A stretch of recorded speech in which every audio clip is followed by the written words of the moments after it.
Good afternoon. I'll make a brief, I hope brief. Sometimes I say brief, then I go on making a long statement, but I think I'll be very brief. I'm sure many of you have already seen the statement that we have issued after we have come back from China. At that time, we felt that since we also have a very important meeting being convened, start from tomorrow, that we felt, for a number of reasons, that we will take the opportunity of briefing the media after this important conference.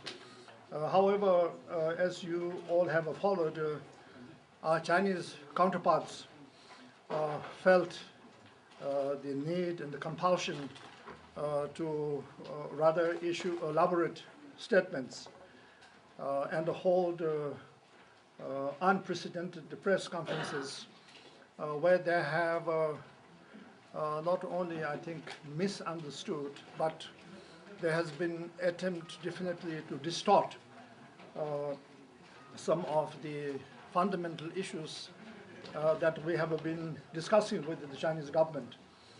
Therefore, we felt, and both Kelsang, Gyaltsen and I have also been receiving numerous calls from the media, from concerned governments, from friends, after the Chinese have gone public for clarification. So therefore, we, in consultation with the Prime Minister, we have decided today to release to the international media the copies of the memorandum that my colleague Kelsang, Gyaltsen and I have handed over to the Chinese government during our recent meeting.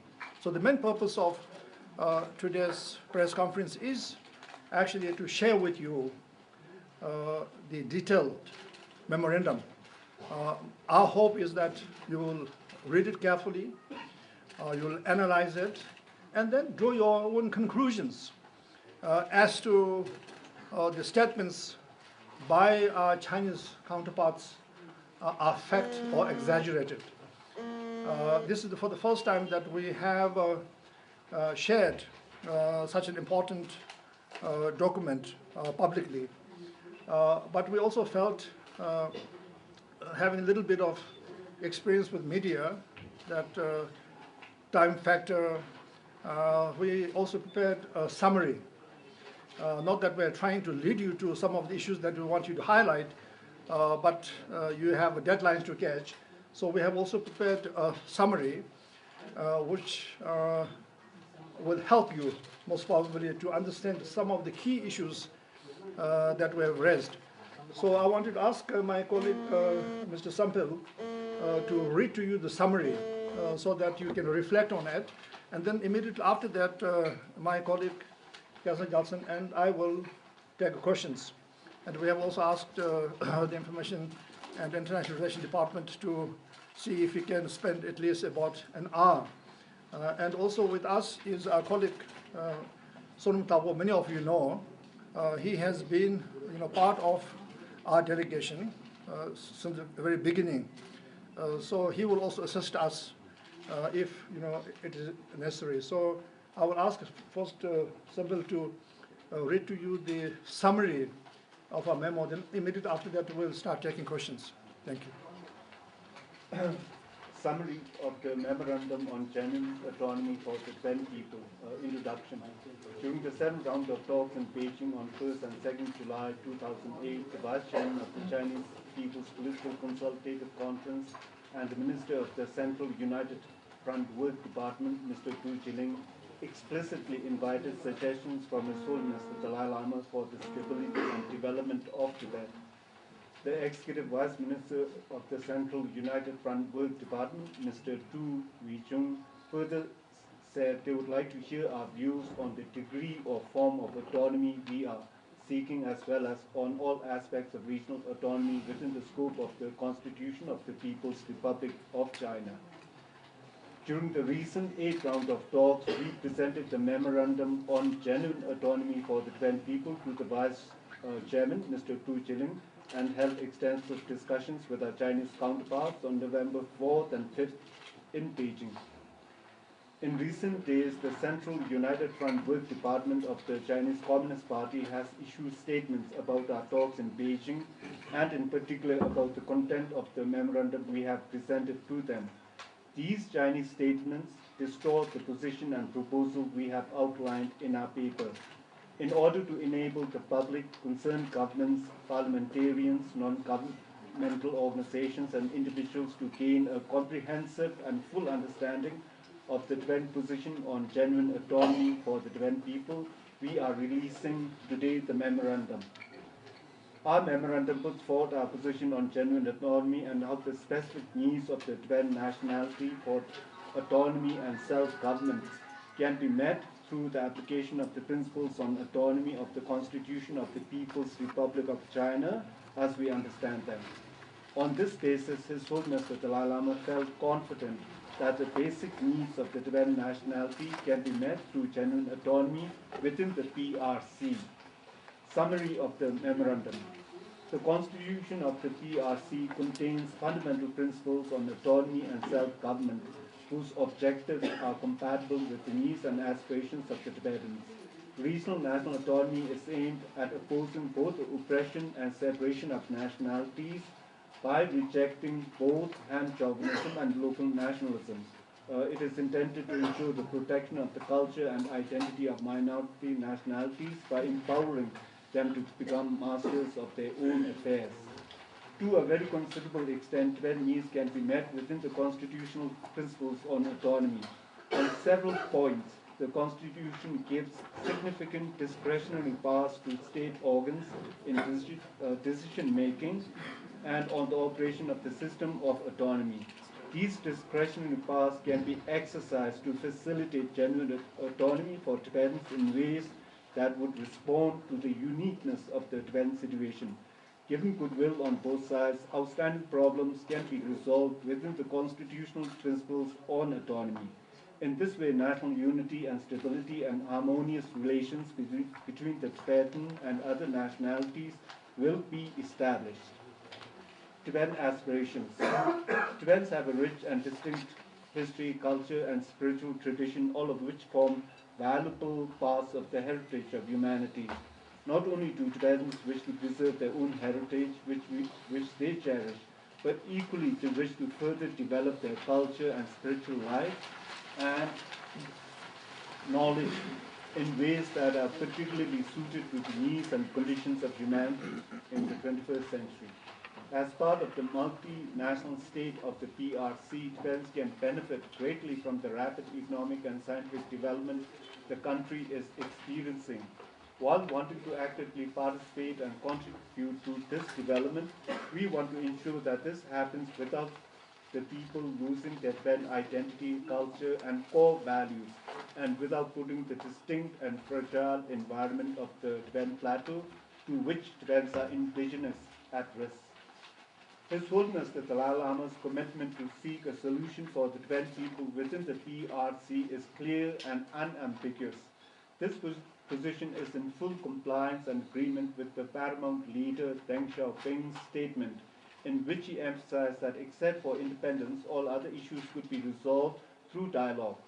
Whereas we are committed, therefore, to fully respect the territorial integrity of the PRC, we expect the central government to recognize and fully respect the integrity of the Tibetan nationality and its right to exercise genuine autonomy within the PRC. We believe that this is the basis for resolving the differences between us and promoting unity, stability, and harmony among nationalities. Basic needs of Tibetans. Subject matters of self-government. 1. Language. 2. Culture. 3. Religion. 4. Education. 5. Environmental protection. 6. Utilization of natural resources. 7. Economic development and trade. 8. Public health. 9. Public security. 10. Regulation on population migration. 11. Cultural, educational, and religious exchanges with other countries. Respect for the integrity of the Tibetan nationality. Tibetans belong to one minority nationality regardless of the current administrative divisions. The integrity of the Tibetan nationality must be respected. That is the spirit and the intent and the principle underlying the constitutional concept of national and regional autonomy, as well as the principle of equality of nationalities. There is no dispute about the fact that Tibetans share the same language, culture, spiritual tradition, core values, and customs, that they belong to the same ethnic group, that they have a strong sense of common identity.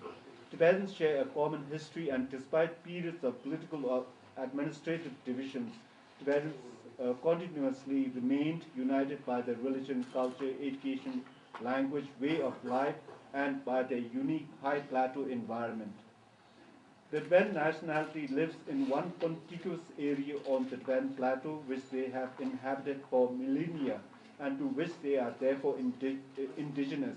For purposes of the constitutional principles of national and regional autonomy, Tibetans in the PRC in fact live as a single nationality all over the Tibetan plateau. In order for the Tibetan nationality to develop and flourish with its distinct identity, culture, and spiritual tradition through the exercise of self-government on the above-mentioned basic Tibetan needs, the entire community, comprising all the areas currently designated by the PRC as Tibetan autonomous areas, should be under one single administrative entity. The current administrative divisions by which Tibetan communities are ruled and administered under Tibetan provinces and regions of the PRC foments fragmentation, promotes unequal development, and weakens the ability of the Tibetan nationality to protect and promote its common cultural, spiritual, and ethnic identity. Rather than respecting the integrity of the nationality, this policy promotes its fragmentation and disregards the spirit of autonomy, the nature and structure of the autonomy. The exercise of genuine autonomy would include the right of Tibetans to create their own regional government and government institutions and processes that are best suited to their needs and characteristics. It would require that the People's Congress of the autonomous region have the power to legislate on all matters within the competencies of the region, and that other organs of the autonomous government must have the power to execute and administer decisions autonomously. Autonomy also entails representation and meaningful participation in national decision-making in the central government. Processes for effective consultation and close cooperation or joint decision-making between the central government and the regional government on areas of common interest also need to be in place for the autonomy to be effective. A crucial element of genuine autonomy is the guarantee the Constitution or other laws provide that powers and responsibilities allocated to the autonomous region cannot be unilaterally abrogated or changed. This means that neither the central government nor the autonomous region's government should be able, without the consent of the other, to change the basic features of the autonomy. Implementation of genuine autonomy, for example, requires clear divisions of powers and responsibilities between the central government and the government of the autonomous region with respect to subject matter competency.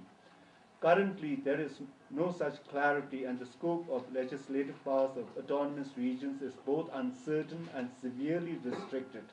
Thus, whereas the Constitution intends to recognize the special need for autonomous regions to legislate on matters that affect them, the requirements of Article 116 for prior approval at the highest level of the central government by the Standing Committee of the National People's Congress, NPC, inhibit the implementation of this principle of autonomy. In reality, it is only autonomous regional congresses that expressly require such approval, while the congresses of ordinary, in brackets, not autonomous provinces of the PRC do not need prior permission and merely report the passage of regulations to the Standing Committee of the NPC for the record, Article 100. The exercise of autonomy is further subject to a considerable number of laws and regulations according to Article 115 of the Constitution. Certain laws effectively restrict the autonomy of the autonomous region. while others are not always consistent with one another. The result is that the exact scope of the autonomy is unclear and is not fixed, since it is unilaterally changed with the enactment of laws and regulations at higher levels of the state, and even by changes in policy. There is also no adequate process for consultation or for settling differences that arise between the organs of the central government and of the regional governments with respect to the scope and exercise of autonomy. In practice, the resulting uncertainty limits the initiative of regional authorities and impedes the exercise of genuine autonomy by Tibetans today. Dharamsala, 16 November 2008.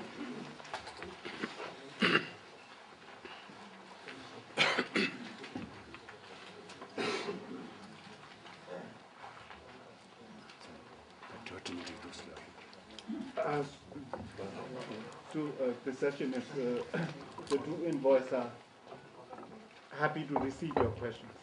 And as I said before, please state your name and your news organization. My name is Maura Moynihan. I'm representing Radio Free Asia. And I'm wondering, do you really feel from all the meetings that you've had with the People's Republic of China that genuine autonomy is at all possible in a totalitarian state that has so flagrantly violated all of its sworn principles in its own constitution, not just to acknowledge the autonomy for the minority citizens, but for Han citizens as well? I forgot to make one statement earlier. Today at this press conference, my colleague and I will restrict ourselves in answering questions specifically with regard to the proposal, mainly because of the fact, as I said earlier, that we have an important meeting that has been convened at the express desire of His Holiness. So therefore, we do not wish to, at this press conference, answer questions with regard to the future of the dialogue, or with the policies with regard to that, because that, first of all, is not within our jurisdiction. As envoys of His Holiness, we have been, in a true sense, envoys, messengers. Such matters that, reflect policy need to be handled by the Prime Minister or any other competent authority.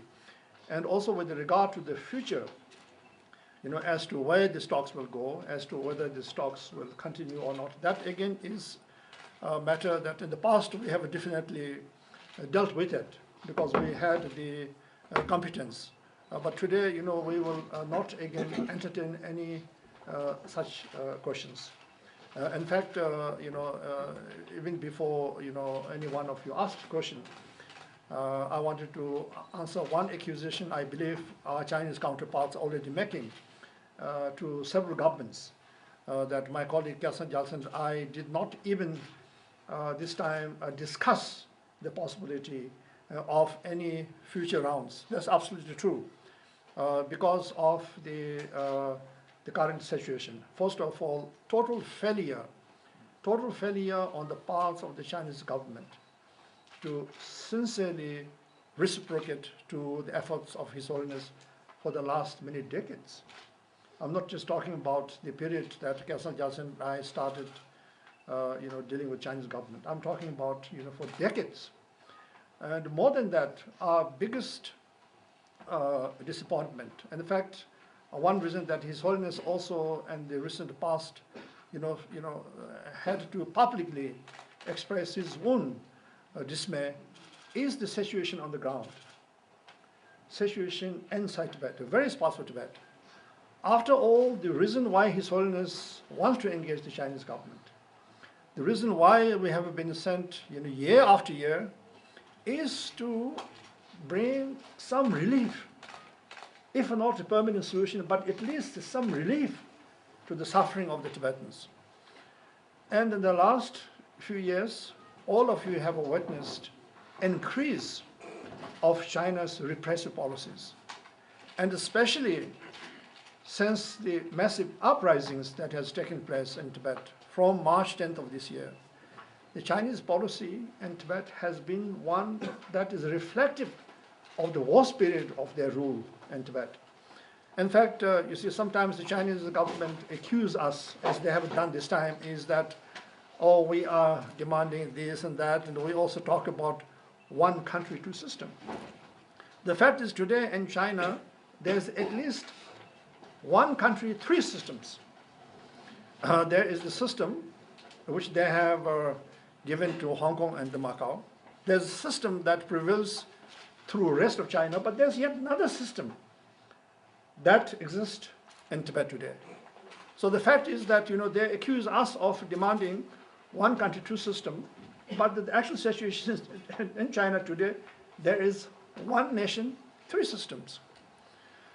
And in fact, we have dealt with this issue thoroughly this time also with the Chinese counterparts. As you know, I had mentioned earlier, we had also this time been invited to visit Ningxia, another autonomous region within China, predominantly inhabited by Chinese Muslims. And we certainly thought that would be an opportunity for us, you know, to broaden our understanding, but also to see how other autonomous regions function. And it was a short visit, but we had a rather extensive opportunity in engaging with the various people, including visiting mosques, and also having conversation with some imams.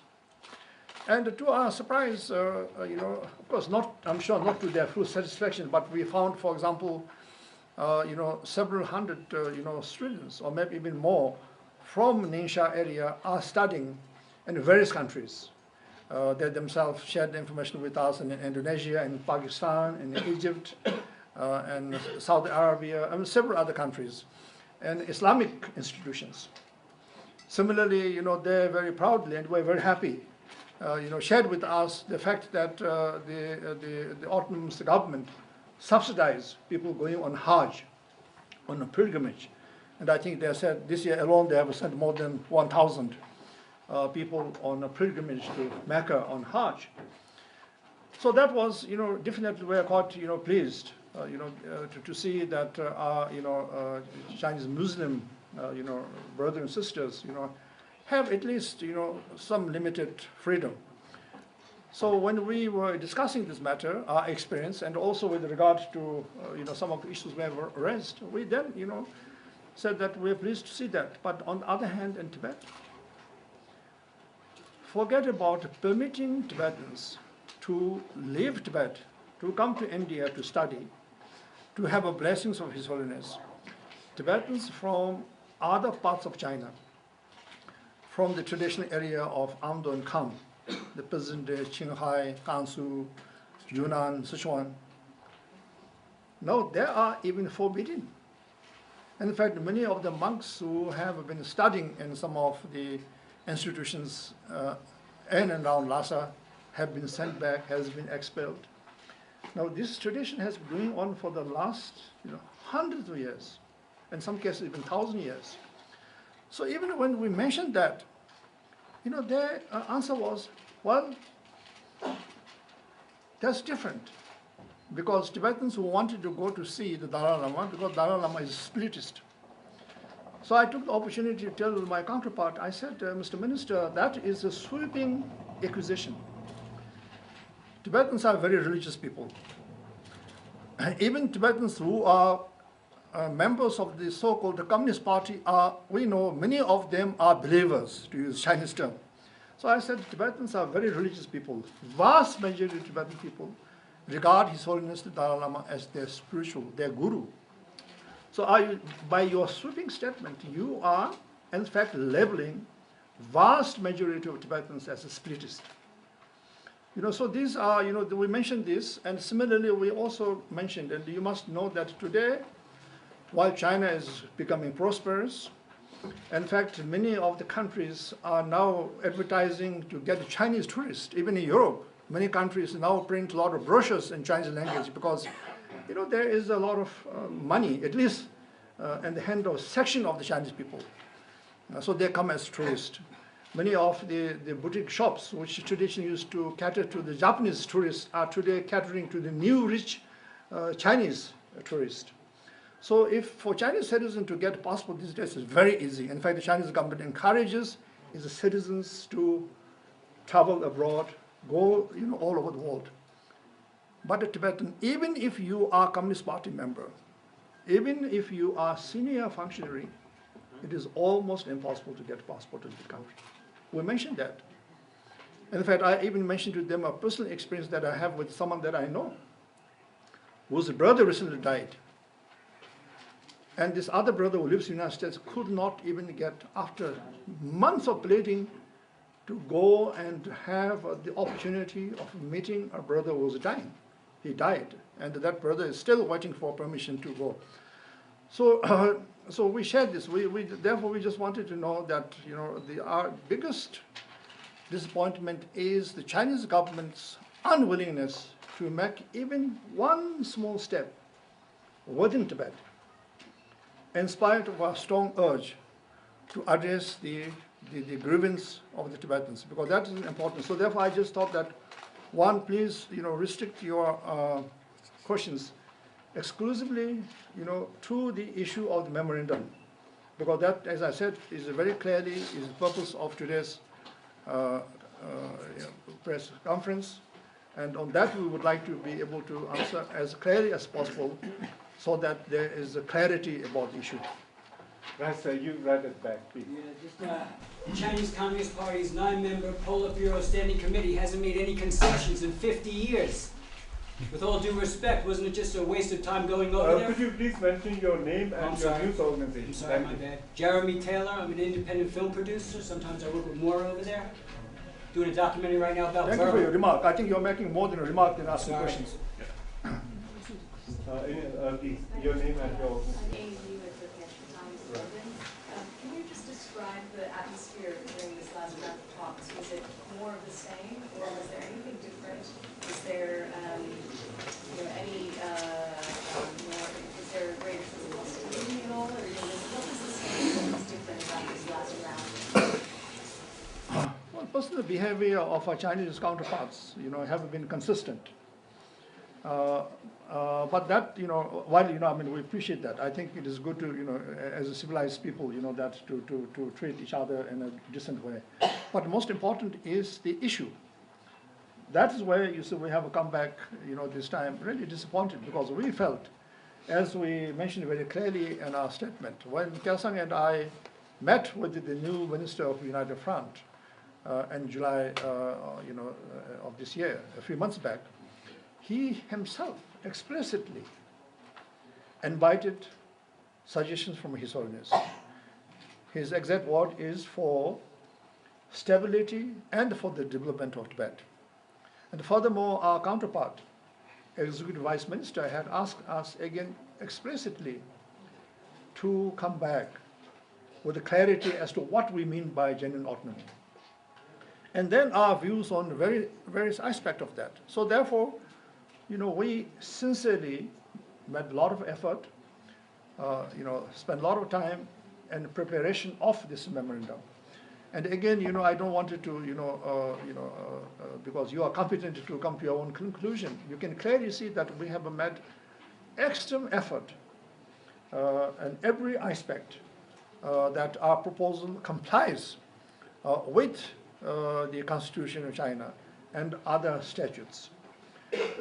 In fact, in the summary we have just, felt, there's no need. But if you read the detailed memorandum on each of the aspects, like on language, on culture, on religion, on each, we have, dealt in a very detailed. And we have explicitly quoted, articles of various Chinese laws and constitutions, under which, some of the grievances of the Tibetan people could be addressed, some of our aspirations could be met. But in spite of that, our biggest disappointment is not their personal behavior. On that front, I must say that they have been good hosts, but their total lack of willingness to seriously reciprocate to our very sincere and serious effort. Let me give you just one example. On language, For us, this is one of the most important. And if you read the Chinese constitution and other laws, it seems to be fairly, enlightened. It really talks about the importance of the minorities, being able to preserve their language, their culture. But I was really, flabbergasted by their remark on that. For example, on the language, our counterpart comes back and says that, well, your hidden agenda of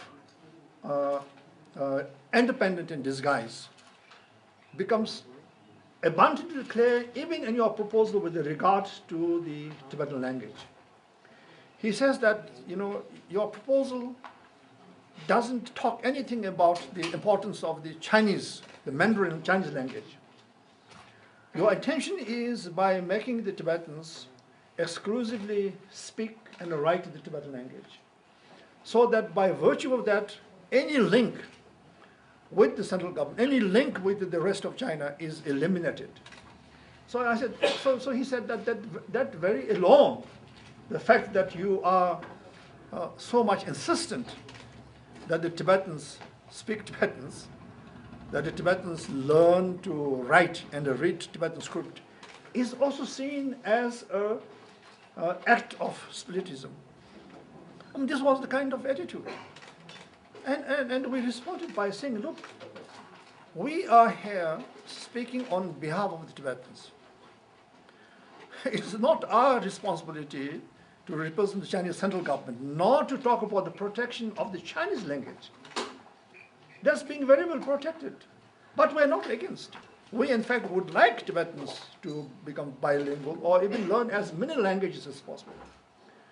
It is a fact that a Tibetan cannot survive, can have a livelihood unless you can read and write Chinese. It's a fact. We know that.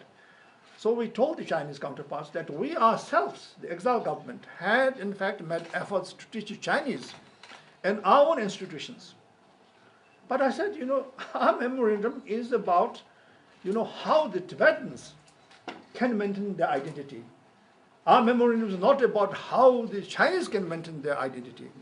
But on even issue like on language, I was really shocked, because I thought that on such issues such as language, they will in fact be much more responsive. On religion, again, as you know, for Tibetan people, this is a very important issue, a fundamental issue. Here again, their response was absolutely again in the same manner.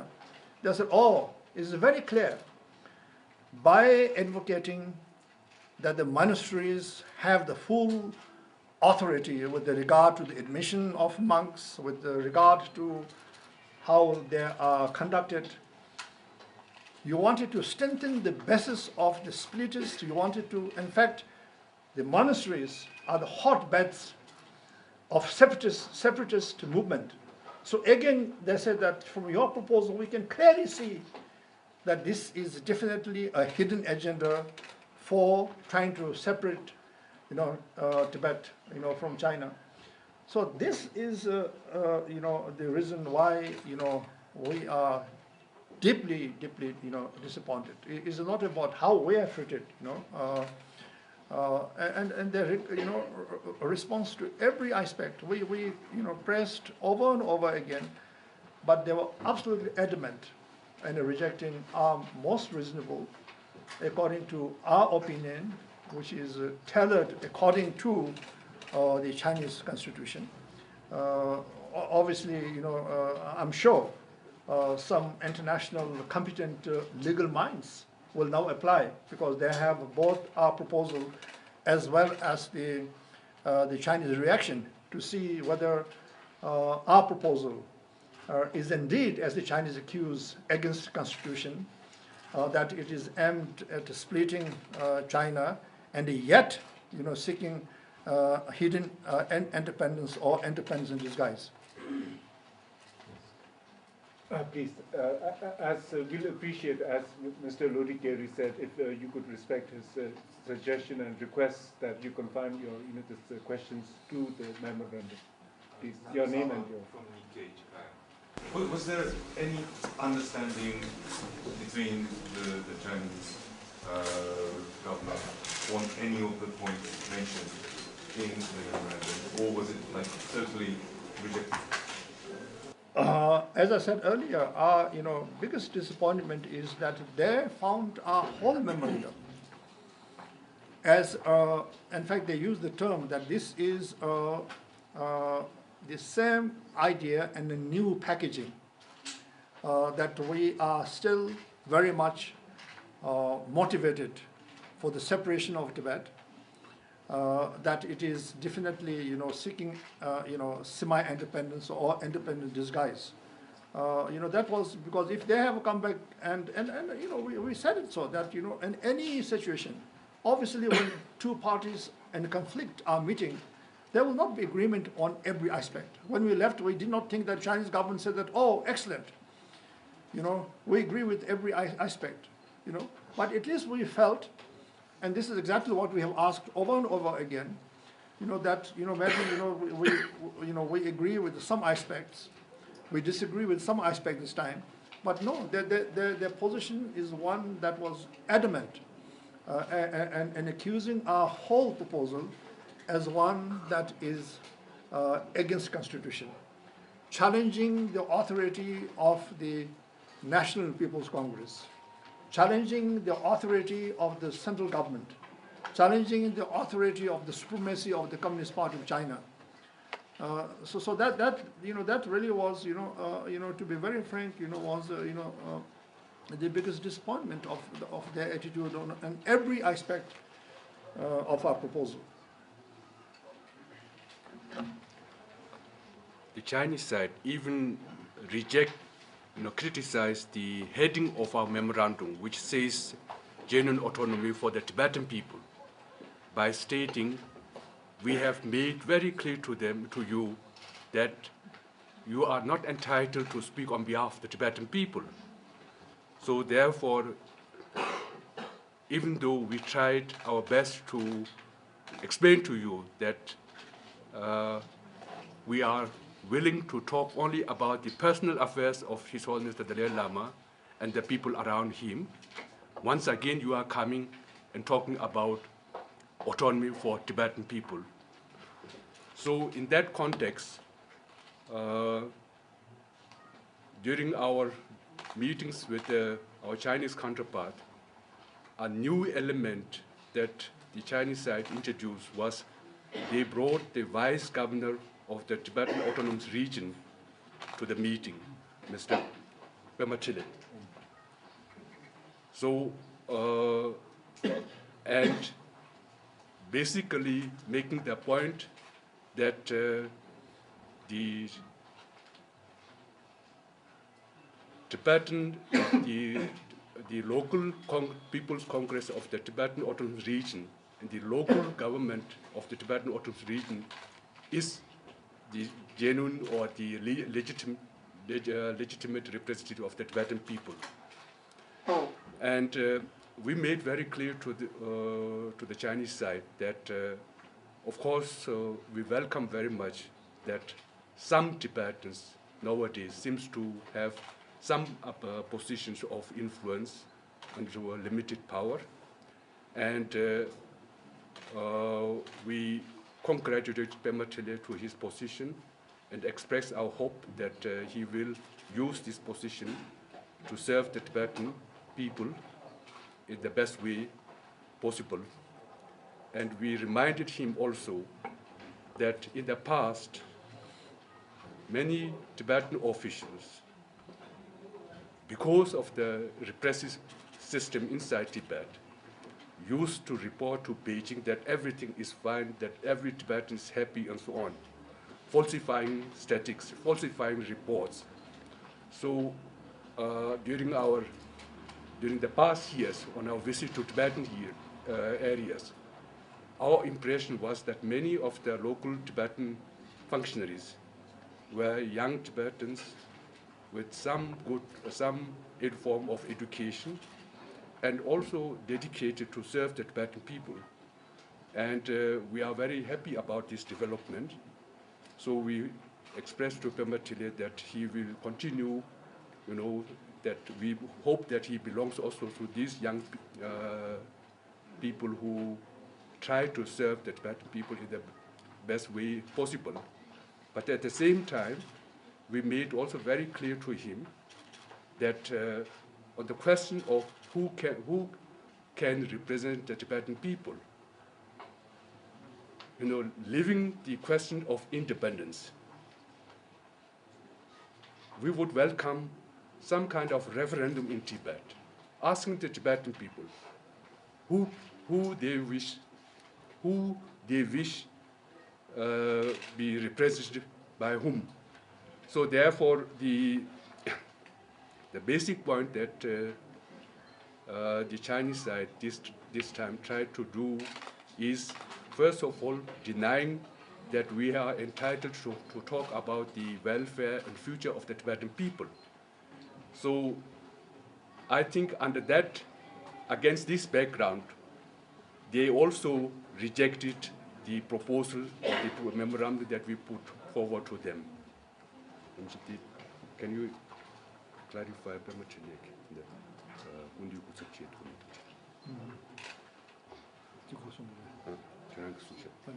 You know, my colleague was saying that, you know, maybe it would be of interest if I elaborated, you know, how we, you know, responded to our Tibetan colleague from Tibet. I mean, first of all, you know, as my colleague says that we really feel, you know, sense of, you know, happiness when we see any Tibetan, you know, who has, you know, some measure of authority. In fact, we tell them that this is exactly what His Holiness has been struggling for. The idea is not to impose the rule of the exile government in Tibet, and certainly not of His Holiness. He made it very clear. Is to make sure that the Tibetans become masters in their own autonomous region. You know, so it is, you know, you know, both, you know, all of us during our trips have encountered, you know, quite a number of Tibetans who are proud to be Tibetan, first of all. Yeah. And who, in our view, are, you know, not hesitant to fully exercise the powers or functions that they have been conferred, unlike, you know, their colleagues, what, you know, 50, 20 years back. But we made it very, you know, very clear when, you know, Mr. Pema was, you know, met by the Chinese government to, you know, say that, you know, actually it is me who represent, you know, Tibet. So as my colleague says that, I said, first of all, you know, we said that we will not respond to many of your views, because there's no conflict between the exile government and the local Tibetan government in Lhasa. There's no conflict between the Tibetans who live on this side of the Himalayas or on that side of the Himalayas. And in fact, we have a common purpose. So therefore I said that, you know, we will not at all entertain to, and we consider you as a part of the Chinese central government delegation. But then, you know, we said very clearly, you see, said that, you see, but if you really wanted to ascertain who has the authority to speak for the Tibetan people, I think we all know, but, you know, then how about, yes, referendum? Then we said, you know, don't jump off your seat. We're not asking for a referendum whether the Tibetans want independence or not. Because we represent His Holiness. His Holiness made it very clear that he's looking for a solution within PRC. So therefore, we will not even put that question on the ballot, whether the Tibetans want independence or not. So you don't have to jump off your seat. We'll just simply put on the ballot, who is the competent person that represents you? And I said, the answer is a, you know, foregone conclusion. But, you know, I said, you know, we certainly would like to have that opportunity. So that, we thought, you know, would be important to share. But, you know, just to come back, you see, there are, on every aspect, you know, they made it very clear that they are unwilling to at all reciprocate to our effort in every aspect of the memorandum that we have submitted. And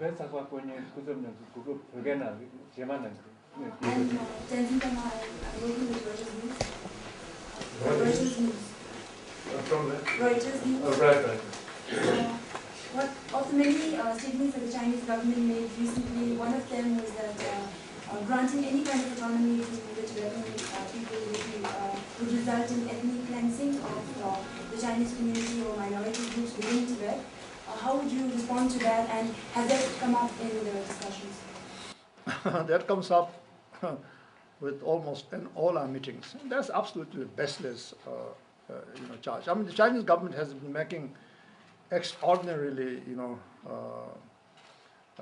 baseless charges. Yes, they make a charge that, in fact, our proposals, amount to ethnic cleansing, because they believe that when we ask that the Tibetans, need to be given genuine autonomy, that the Tibetans must maintain the majority and the areas that, is Tibetan autonomous area. They said that, you wanted to expel every non-Tibetan from the entire Tibetan areas, which is about 1/4 of today's, PRC. And that is absolutely baseless. His Holiness himself has responded to that. We have responded to the Chinese, government at every opportunity. We have never met such, demand. Yes, we have no hesitation to say that the Tibetans must remain majority in the areas that is designated as Tibetan autonomous region, area, because otherwise this whole, talk about Tibetans being able to maintain their identity is then baseless. How can you maintain separate identity in your culture and your language, if you become minority in your own area? And unfortunately, in many Tibetan areas, we are already become minority. So that is absolutely, falsified.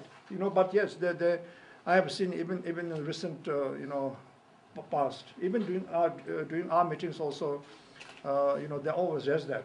But that is absolutely not true, and they know it, that we have in the past verbally, but also in writing, has clarified.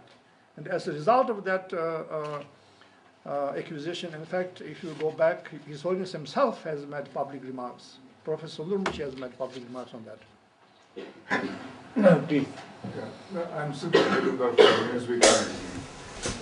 If the Chinese have rejected this memorandum as unacceptable, do you have any understanding of what is the minimum that they are going to accept? Or, and second thing, what they say that all the demands that you are putting forward, they are already met in Tibetan, in TAR, Tibetan Envoys. Well, I mean, if you deal with the Chinese contradictions, the one glaring example is their attitude during the 7th round and 8th round. During the 7th round, they explicitly, both by the minister and by the vice minister, invited. And we have faithfully quoted them in our remarks to come with suggestions from His Holiness. They didn't say about stability and the development of the Dalai Lama or his institution. They said for the stability and the development in Tibet. Similarly, the minister, not only asked, in fact, he made sarcastic remarks to say that, you people, sometimes talk about cultural autonomy, sometimes you're talking about the religious autonomy, sometimes you are talking about, genuine autonomy, sometimes you're talking about the greater autonomy. We would like you to once again come back, when you come back, to clarify precisely, exactly what, autonomy you're talking about. And then invited explicitly our views on all aspects. Yes, in fairness to him, he made it very clear that any idea that we come must be in compliance with the Chinese Constitution. And that we have always agreed. That was very, very clear. And then this time, total somersault, by, as my colleague have said that, they even said that, who are you to talk about, genuine autonomy for the Tibetan people? the competent people to talk about the Tibetans are the people such as, Pema Chine, duly elected by the so-called the People's Congress of the Autonomous Region of Tibet. So unfortunately, my friend, you see, each time, even I have seen this time, they have met once again, now they're even denying that the paramount leader, Deng Xiaoping, told His Holiness elder brother in the beginning of our present relations, that, except independence, all other issues could be discussed. This time, even during our meeting and during the press conference, which you may have followed, our counterpart, went at length to even deny that no such statement was made by Deng Xiaoping. But everything is documented. Not only Deng Xiaoping made such a statement, other important leaders like Li Xinyan, who was then like the head of state, because in those days China did not have a presidential system, but Li Xinyan was then considered as the head of state. Ulanfu, veteran Mongol, Communist Party leader, who was in the early 80s the Minister of United Front, and even the Prime Minister Li Peng, during his visit to India, when was that? In 91, in the 90s, said exactly the same thing. Said that, he said all kind of things that the Dalai Lama cannot do this, cannot do that, cannot do this. But if he doesn't talk about independence, everything could be discussed.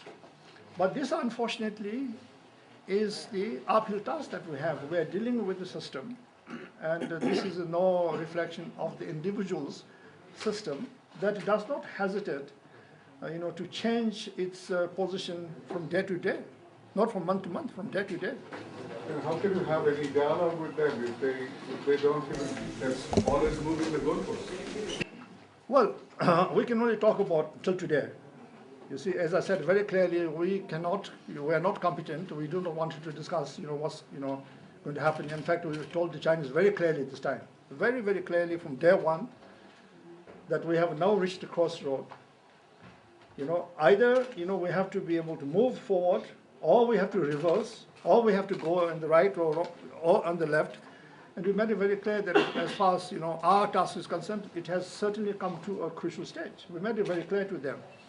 And that's why, as I said earlier, that we did not even talk about the future meetings. But till today, His Holiness, in spite of, now mind you, see, we were no strangers to the Chinese behavior. We have lived in that situation for the last, 5 decades. All the inherent characteristics of the Chinese system, we are aware of it. We are a victim of that. But in spite of that, His Holiness, really felt that, that the best, way out for both for the Chinese and for Tibetans is through dialogue. So, fully knowing the uphill task, he had made this effort. And we do not regret, because I think, after all, for example, this time, even though the Chinese have been absolutely, uncompromising and their unwillingness to be, responsive, but the fact is that the job of His Holiness and the Tibetan leadership is to struggle and plead for the genuine cause of the Tibetan people. His Holiness and the Tibetans cannot be held responsible for the failure of the Chinese government to reciprocate. That responsibility lies squarely on the leadership of China.